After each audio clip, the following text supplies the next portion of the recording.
Hi everyone, another tactics video for you. This time looking at all the shared data sheets, stratagems and enhancements that have been shared on the Twitch live stream games for 10th edition. I personally haven't seen the live stream games, but some wizards on the internet are capturing all of them with screenshots, and then some of my patrons alerted me to them, so thanks to everybody for doing that. So as I go through, I'll compare, of course, the rules for 10th edition to the 9th edition book to give a sense of what's changed. So let's start off with Lord Solar Leontus. Now, core stats wise, everything's basically the same.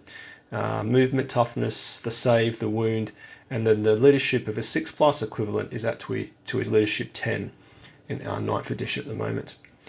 When you look at his pistol, I think his pistol's damage is reduced to 2 from 3.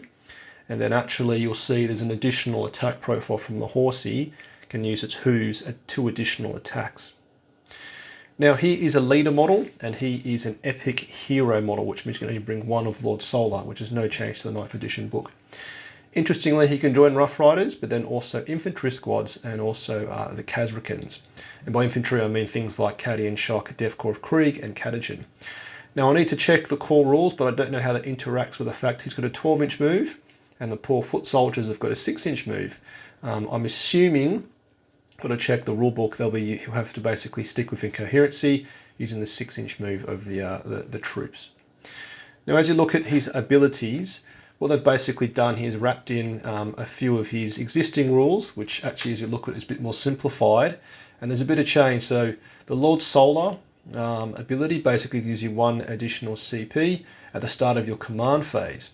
So that's interesting. That means essentially we've got additional 5 CP throughout the game, as opposed to currently we've got that really confusing thing where you can either change your secondaries after your opponent has, which no one ever used, or you can actually start with an additional command point in the first command phase. So that's a bit of a buff, the Lord Solar ability. And then I'm not going to mispronounce the next one, but the collate Astralex, that has basically also changed, where now it basically is Master Tactician, the Warlord track, where you can redeploy 3 units. And then you'll see the orders. It simply says you can issue 3 orders to Astra Militarum units, full stop. So as opposed to the mumbo jumbo they have in the current book, Commanding Authority, which says he can issue orders to infantry officers, auxiliar vehicle officers and super heavies, he can just give orders to everybody, which is great. So not much change with Lord Solar. Definitely some simplification. I would say on the balance of things, it probably hasn't changed too much. I think definitely the fact he now gives you 5 CPS as opposed to an additional 1 at the beginning of the game is definitely a bit of a boost. But overall, structurally, he hasn't changed much. Okay, now let's go on to, next is the Primaris Pysker. Okay, so this, likewise, his core stats, as I flip to them, are no change. He's still as squishy as he was before with the 3 wounds, toughness 3. Actually, he used to have 4 wounds, now he's got only 3 wounds, and he has the 6-inch movement. Now, as per the rest of 10th edition changes, the psychic phase is now basically within his shooting phase, because Maelstrom, which is the only ability he can actually use, is now a shooting attack. The critical element, you can see actually it says, and this is a bad screenshot, but it says blast, devastating wounds. So on the D6 attacks, hitting on 3s, once you go to the wound roll, if you roll a 6, the damage 1 in Witchfire is basically mortal wounds. And when you look at Psychic Maelstrom Focus Witchfire, D6 plus 3 attacks, which is quite a lot. And again, actually, it then boosts up to 2 damage. Now you can see obviously it has the keyword hazardous, and I'm very confident hazardous is after you've done the attacks, roll a d6, you roll a 1, characters, vehicles, and I think monsters, they take 3 mortal wounds. So critically, he's dropped down to 3 wounds, previously 4, which means I believe if he fails the hazardous test, he's dead. He just disappears into the warp. The other thing which is going to be very popular with everybody, which is fair enough, is, so we've got a 4 at Feel No Pain against psychic attacks, which is good. But then Psychic Barrier, which this is a huge change, is that you basically roll a D6, on a 1 you get D3 mortal wounds to the unit, and critically it's to the unit, not in himself. But on a 2+, they get a 4+ invul save against shooting attacks. Now as you can see, he can join all the infantry style stuff, including Strateguns and Tempestor Scions, and this could be some great play. Drop in a blob of Scions with a 4+ invul save against shooting in your opponent's phase. Suddenly got a pretty hard to shift bunch of infantry models to be moving around. Now we've seen the stratagems, and the one Cadia stands, giving you the basically the transhuman could work, but that hasn't popped up yet. So imagine having transhuman physiology on the Cadian stratagem with a 4+ invul save. That could be very tasty. But definitely this is a big change. So the Primaris Pysker definitely has been buffed into the new edition, particularly that 4+ invul save. So very tasty. Right, moving on to the Platoon command squad, and we'll quickly jump onto leader. So you can see it can be attached to Catagen, Dev Corps of Kreig and Infantry, which means the Cadian command squad probably will exist in its separate data sheet. Now the key call out as far as the core stats is the Platoon commander has dropped from 4 to 3 wounds, and then everybody else is basically the same as far as I quickly looked. Now the weapons they can take are all the same, and there are of course some changes to the weapon profiles. I'm not going to go through exactly here. There's some to call out, particularly with heavy weapons, in a later data sheet. But when you look at the abilities and war gear abilities, this is where things have changed a bit. So command structure aura, this basically means if it's within 6 inches of the unit's platoon commander, you can use a stratagem even when a unit has suffered battle shock. So that could definitely have some significant play. Master Vox is no change, so still be able to give orders 24 inches away. And the Medipack has been debuffed from a 5-up fill no pain to a 6-up fill no pain. So a bit of a nerf there. And regimental standard, if you do wish to take it, +1 to the objective control characteristic of this unit. So you'd go from, if there's 5 models, you go from 5 to 10. Okay, so that basically puts you like the old OPSEC, just like an infantry squad has. Beyond that, I don't think there's much else to call out here. It feels like just looking at it briefly, the Platoon command squad has been kind of debuffed in the new edition. As said, we've got to see what the Cadians look like, because this is just a Platoon command squad. All right, next along on the fun bus is Dev Corps of Kreig, and this is a battle line unit, so you can take up to 6 of these. And just like the Cadians, you can take up to 20, so 120 models, which for some of us is a lot, but for some of you old war dogs, that's just the beginning of your infantry spam list, and massive respect for that. As we look at the abilities and war gear ability, things have changed. Now, Grim Demeanor used to be a regimental doctrine, I believe, and this has been significantly improved, where if you're below starting strength, you're +1 to the hit roll, so hitting on 3s, and if you're below half strength, you're +1 to the wound roll. So if you start off on 20 and now you're at 9, suddenly your flashlights or las guns are wounding their vehicles going from a 6 to a 5, which definitely is a bit of a force multiplier on the remaining models. Now the Voxcaster, just like with the Cadians, basically farms you CP. And as you can see, if you're within 6 inches of a friendly officer, that's hitting up on a 5+, so definitely an improvement. Now the Dev Corps of Kreig Medpack has been changed. Currently, if I check the current rules, allows you to bounce the first failed saving throw, where now you basically are using the stratagem from 9th edition is baked into their rules.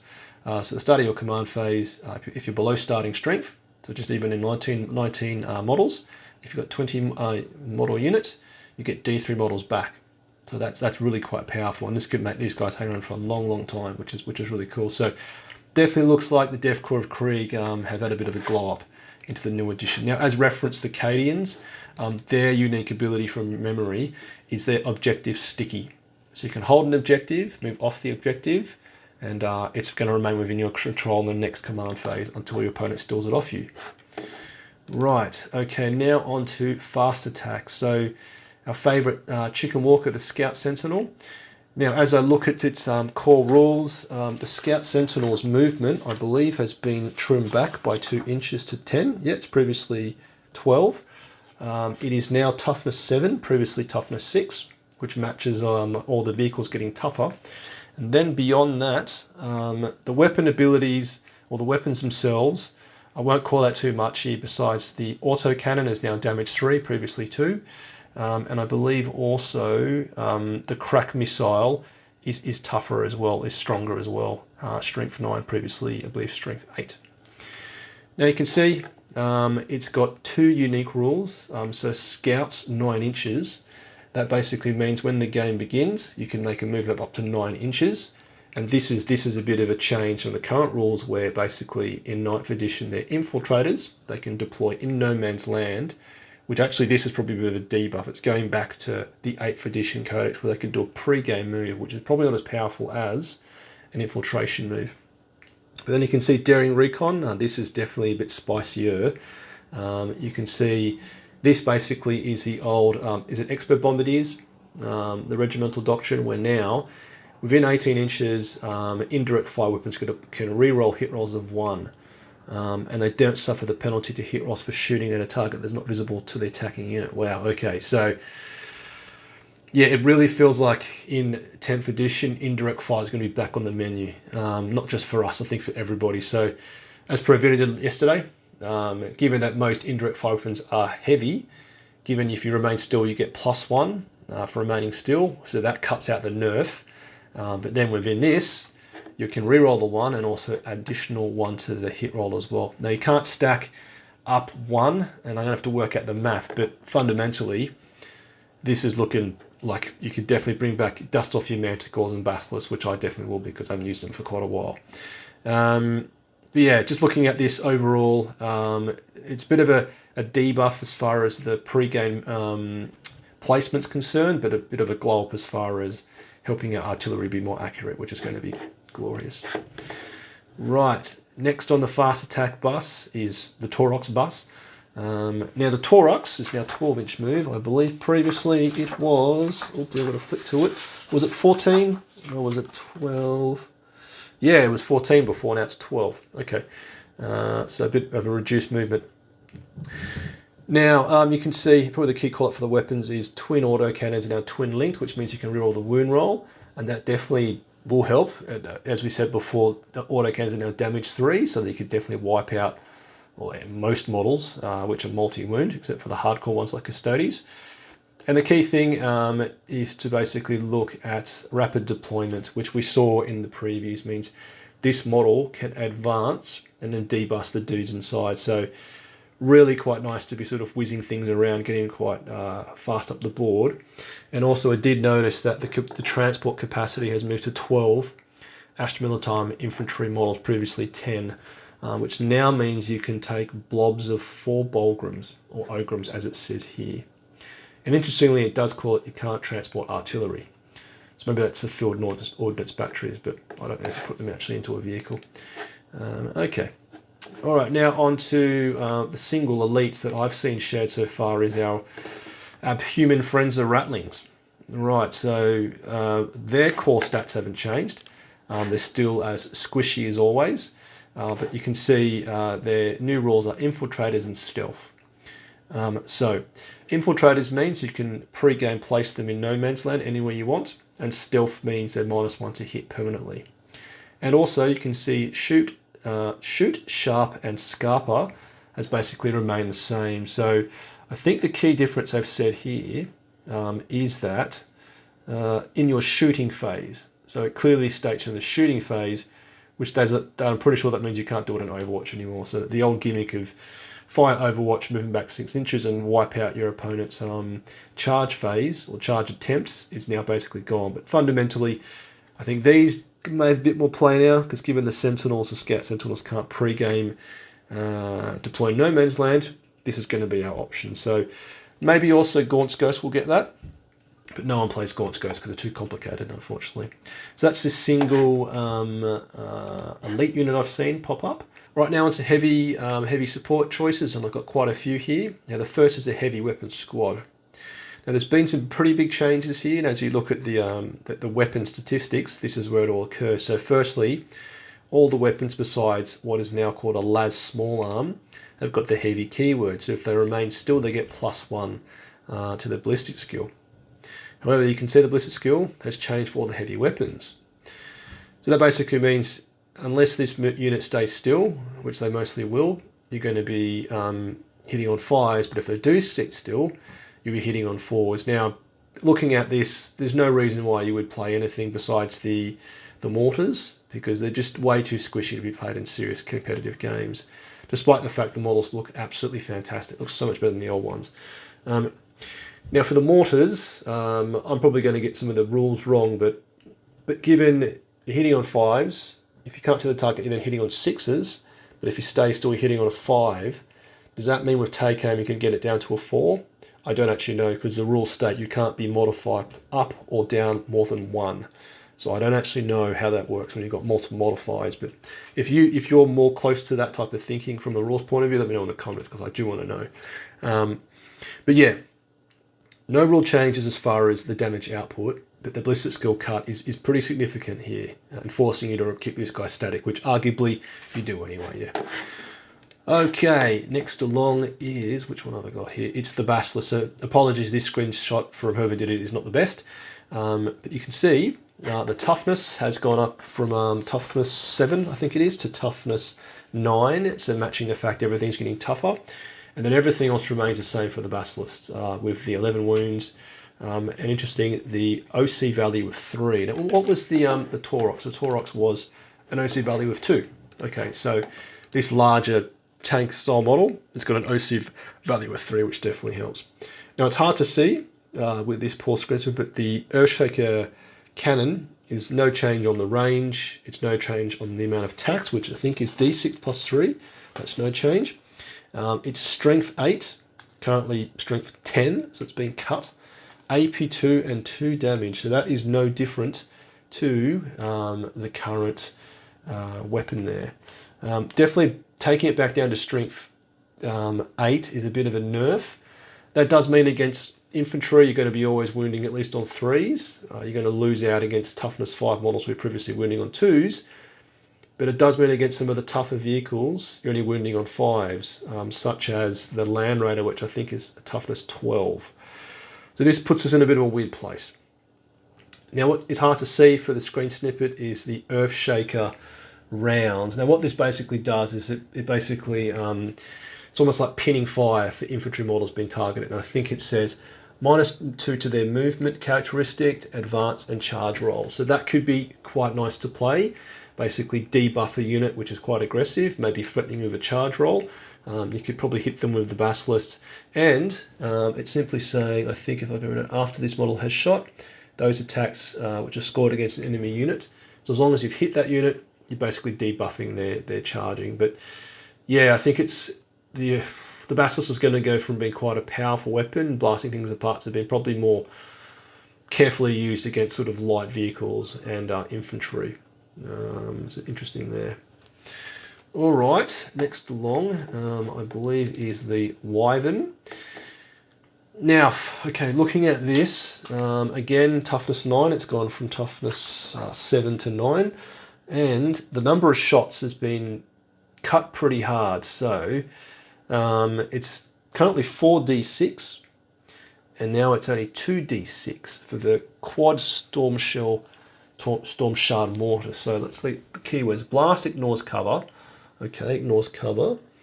That's come back because in 8th edition it was there. Now it's, I think, in 9th edition it was taken out. It's indirect and it's twin link, which means you can reroll the wound rolls. But 2d6 versus 4d6 is, that's pretty bad, isn't it? I think like cutting it by half definitely doesn't feel good. Yeah, I don't know what else to say about that. That's quite a big cut, but okay. Then the abilities, so suppression bombardment, like the Basilisks, you're basically debuffing what a unit can do, so they're suppressed. So each time a model makes an attack, subtract 1 from the hit roll. Okay, so hit them with the Basilisk first, hit them with the Wyvern, you're basically just, you're making a custodian's unit super slow and hitting on 3s, which is definitely, significant. But I don't know, I mean, this feels like a bit of a cut. 2d6 from 4d6. Of course, we don't know what the points are. The points massively dropped, but I dare say that this is a bit of a nerf for Wyvern. And again, that's my opinion, so please tell me what you think. All right, getting a bit more serious is the mighty Leman Russ battle tank. Okay, so critically, movement's the same. The toughness has gone from toughness 8 to 11, so that's definitely tougher. 13 wounds, a 7+ save for leadership, which is probably the same as what it currently is, an OC value of 3. Well, as you look at the weapons, something I think I called out in one of my previous videos is the fact that a lot of the weapons on both the Baneblade and the Leman Russ don't have the heavy keyword. So as you saw in the heavy weapon squad, they all had the heavy weapon keyword, but nothing does here. So that is important because this has no benefit for staying still, which could have definitely have helped. Yeah, if it just is, you know, sat around the board and getting hitting on threes. Now, to call out the key stuff which has changed, the heavy bolster's got sustained hits, which means sixes to hit or exploding hits or additional hits. So that definitely could stack and be quite nasty. But then everything beyond that, so heavy stubber is now rapid fire 3. That's spicy because currently it's heavy 3. Hunter Killer Missile has added glow up. It's now strength 14, which means you'll be wounding the majority of vehicles on a 3, which you definitely would expect from a weapon dedicated to blowing up vehicles. Las Cannon's now strength 12, an additional pip of damage, so D6 plus 1, currently just D6. The Battle Cannon, which we saw before, is D6 plus 3, no change, strength 10, and minus 1 AP, currently minus 2. So, yeah, that's, I don't know, I'm not sure because it's getting tougher. You're going to wound more stuff on 3s, but you're going to be cutting through. But that's an overarching theme of 10th edition, there's less AP out there. The multi-melter is no change, maintaining the AP4, which is going to be probably very, very important in 10th edition. And of course, Melter 2 means if you're within half range, which now the range is 18, not 24, you then roll the D6 plus 2 for damage. So that's a change.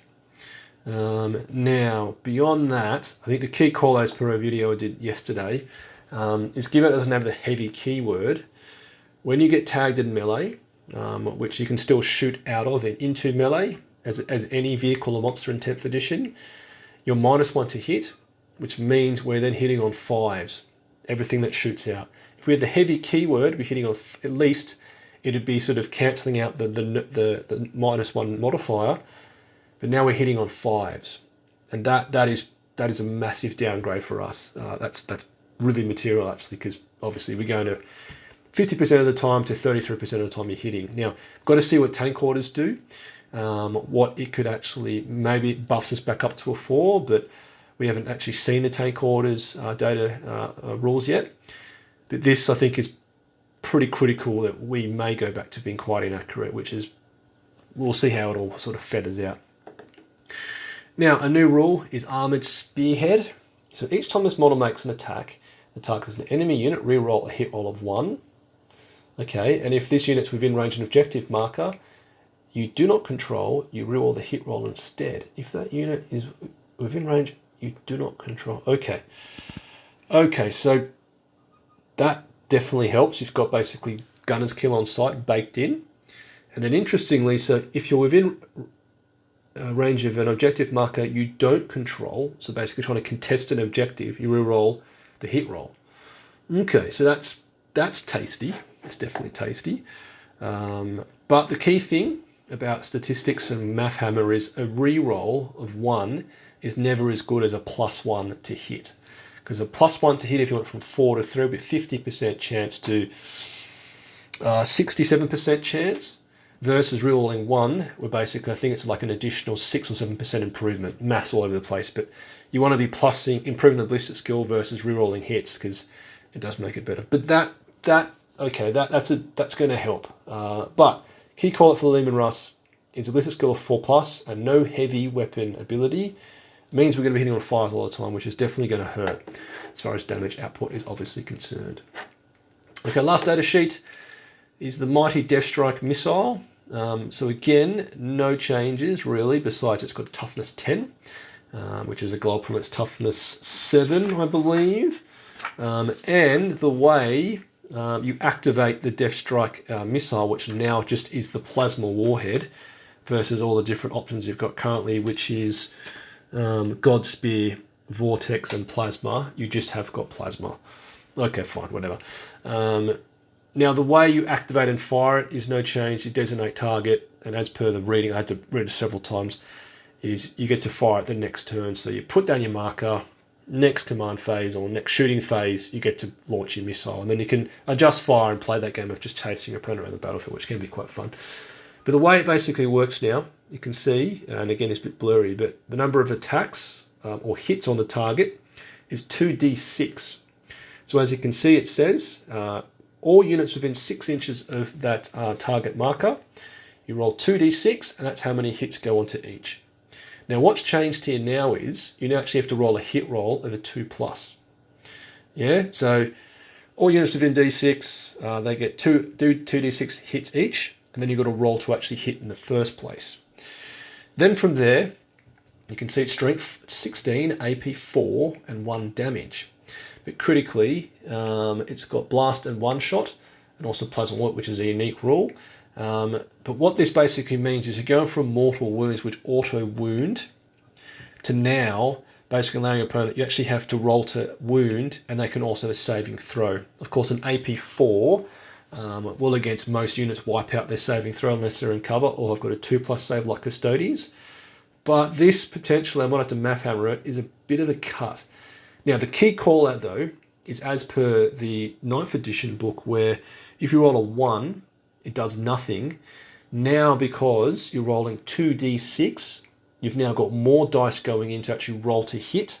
Of course you could roll a low number, but I think if you math it out, you may end up in the same place. It's never going to be as mental as what's the plasma, the crazy one here. 16 mortal wounds on the God Spear. Those days are gone, which is a total bummer because that was just crazy fun. But I definitely think, yeah, this feels like a bit of a cut to the Deathstrike. But it's in line with, I think everything's getting less lethal in 40k. But yeah, so this definitely is a bit of a cut to this. Now, before I forget, definitely now, it's important because with the Leman Russ, I'm checking through the Basilisk and our Chicken Walker, the Scout Sentinel, there is no mention of being able to take it in multiple blobs. Now, they do have the squadron keyword. Now, what that does in the new edition, we don't know. That probably will indicate who you can give orders to. But unlike in the current book, there's no mention you can bring multiple blobs of Scout Sentinels. Now, what we don't have is the back of the page, unfortunately.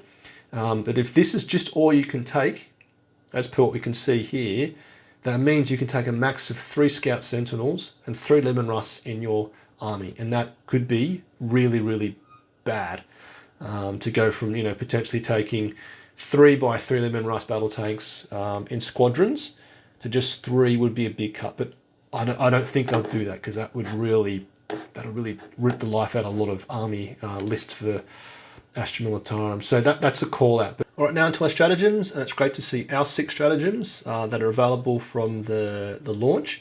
And when combined with the ones in the core rules, at least we know what we're going to be having for the first probably 18 months at least before we get our own codex.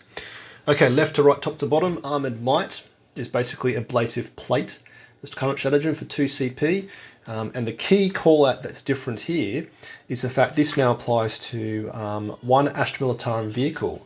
So currently, I'm very confident ablative plate requires you to have the armoured keyword. So now any vehicle can have it applied to it for 2 CP. So that includes your Valkyries and even your Scout Sentinels, which as you probably know, can really help a vehicle stick around a long time. So that's a bit of a glob, definitely. Expert Bombardiers. Now, this applies to a Voxcaster unit, such as an infantry squad or a Cadian shock troop squad. If they can see an enemy unit, doesn't stipulate the range, as long as they can see it, you +1 to the hit. Now, it calls out each time an Astra Militarum model from your army, so any indirect fire weapon unit which targets that enemy unit gets +1 to the hit roll. So as I babbled through with the heavy weapon team, is this putting us back on 4+? I'm not sure, but definitely for the Manticore and the Wyvern, you're now hitting on 4+. So going back to the good old days of the older codex in 9th edition for us, where you could rain death with your Manticore. So I'll be dusting off mine, can't wait. Right, so Fields of Fire. Used to be overlapping Fields of Fire. Now, this calls out regiment and squadron. So that's going to be your infantry style units and things like the Leman Russ battle tank. So this now means every time an attack is resolved against that enemy unit, you're +1 to the armor penetration or AP. So that definitely can help and do things like sort of glob the Leman Russ battle tank. battle cannon, which is now AP1 to AP2, so definitely can help. And I think in a world of less AP, anything which gives you a bit more AP is definitely going to help, yeah? Right, next is Inspired Command, so no different to what we currently had in the old book. The 8th edition book is an officer can give an additional order. Always very helpful. Now what we don't know is how orders will work as far as the splashing of orders. Nothing's been shared, and if you know maybe from some of these games, if orders splash like they do in the current book, this may not actually be as good as it sounds, because if orders are splashing, put everything together, get everyone receives the order, yeah, but I don't know. But if orders don't splash, this is going to be quite important, yeah? So your command squads can give out 2 orders, which always is very helpful, yeah? Now, reinforcements we've seen in a preview, and this allows you to basically bring back 1 regiment keyword unit that's been destroyed. So basically infantry squad style units, and even things like scout sentinels, they've got the regiment keyword, and bring them back for free. So essentially you're going to have an additional 3 units per game, pending CP and pending how you play the game, but you could lose up to 3 units a game and bring them back, roughly speaking, yeah, roughly speaking. Now suppression fire looks a lot like pinning fire, the current rule we have in the order set. But now when an infantry unit targets non-monster or vehicles, if they land a hit, that is now -1 to hit. So this is interesting where we've seen the Wyvern and the Basilisk, both nerfing your opponent's abilities, and infantry squad unit can also do the same thing. Now Astra Militarum infantry, I believe this would apply to the mortar, I think, so that could be stacked on that. But it's good to see that we've got ways to basically debuff our opponents. So key units, hyper elite units, again I call that Custodies because I play Custodies sometimes, Basilisk, Wyvern, even suppression fire, suddenly your glorious golden boys are only moving on 4, and not advancing as much, or charging and hitting on 3s, which definitely takes the impact on elite units. So yeah, so these 6 are what we've got for now. We've got obviously the core stratagems as well. I think just looking at eyeballing it, Armoured Might is always going to be a good one. Inspired Command will depend on if orders splash. Reinforcements will always be amazing, bringing back more models. Who doesn't like that? And then I think Expert Bombardiers could definitely have merit as well, yeah, because you're going to go from hitting on 5s on a Basilisk to a 4, or a Manticore as well. So yeah, so we've only got 6 plus the core strats. Not looking too bad, but of course we have to see other armies to get a sense how we are positioned. And lastly is Enhancements, otherwise known as Warlord Traits or Relics. So a lot of this was actually teased out in the Army Showcase in Warhammer Community.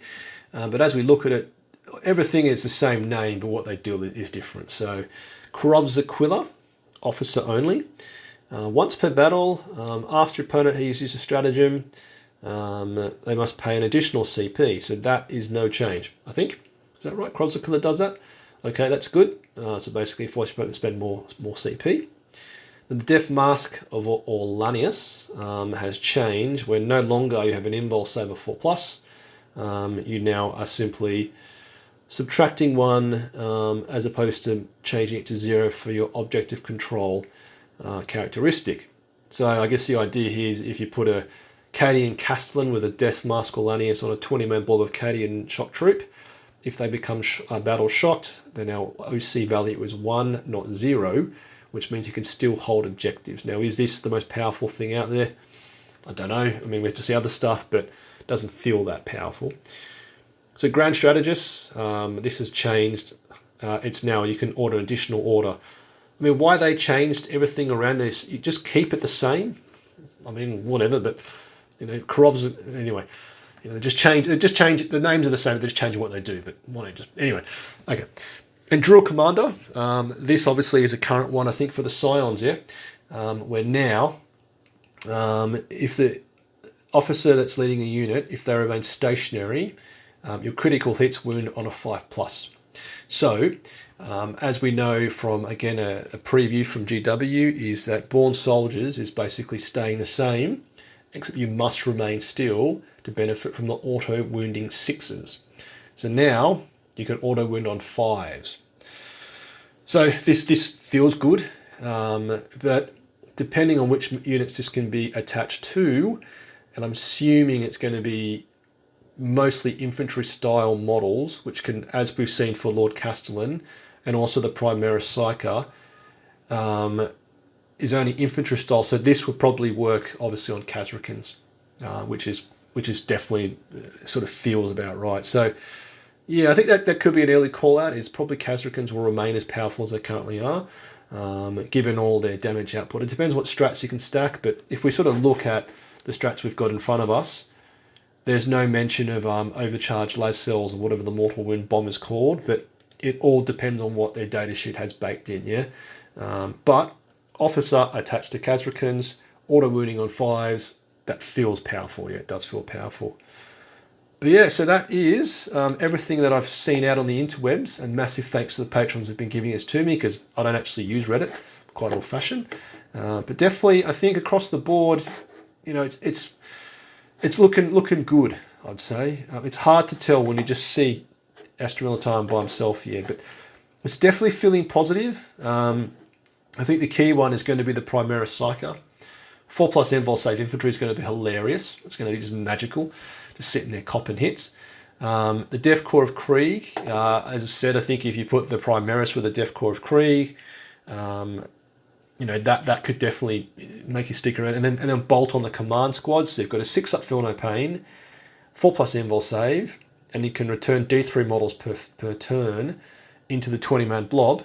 And then, as I said, if they're damaged, you get +1 to the hit and +1 to the wound.